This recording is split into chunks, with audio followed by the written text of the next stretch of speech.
Learning with the Pros. Brought to you by your Toyota BC dealers. I'm going to show you today how to tie a Bimini twist leader. First, you start with a round, something round like a log or something like that. I'm using out on the river here, so I'm using a log. And you're going to start with 22 twists around the leader to make this loop. Basically, what I'm doing this for is it's a really great shock absorption leader. You can use it for tarpon fishing to trout fishing, which is really excellent. So lots of function with it, gives you great shock absorption. So usually 22 turns around, basically there. Then you want to take your finger inside here and slide it down to compress your loop. So this is where you're going to make your loop-to-loop connection. Once you do that, you want to shorten all those turns out nice and tight. Then you're basically going to use your right hand with the tag end, and as you pull tight on this, you're going to let a little pressure off, and this tag end is going to wrap back on itself. So once you come to this point, this is sort of the tough part right here.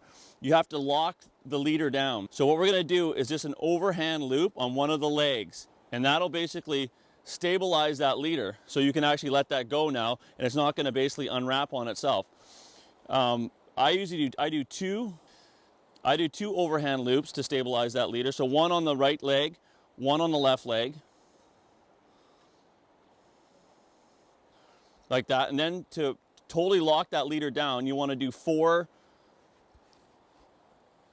half hitches over both legs of the leader. So 4 half hitches.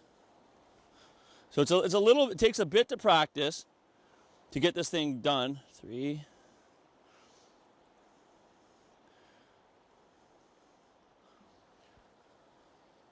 Once you get your 4th one in there,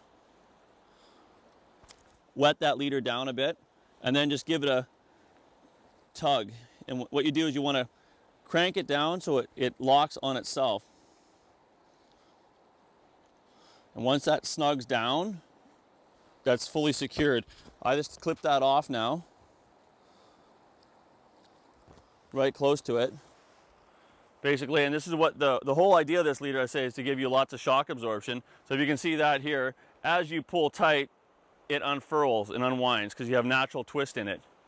How I attach this to a fly, basically, is the same way you do a chronomid knot. It's a big game loop or a Duncan loop. Overhand knot, like that. There's your tag end. Thread your tag through the eye of the fly, back through the overhand, and then a simple cinch knot on top, or clinch knot on top. I do like a 5 or 6 turn, and then back through. And the idea is to keep that nice and small so your stinger hook doesn't grab on it. Lube it up, give it a bit of a snug down, and I pull the leader and then like that. Use your finger and forefinger to give both a pull, and that'll cinch that knot down without causing any issue with the leader. Trim that nice and close, and you're done. There you have it, folks, the Bimini twist leader. To learn this and other Learning with the Pros tips, go to bcoutdoorsmagazine.com.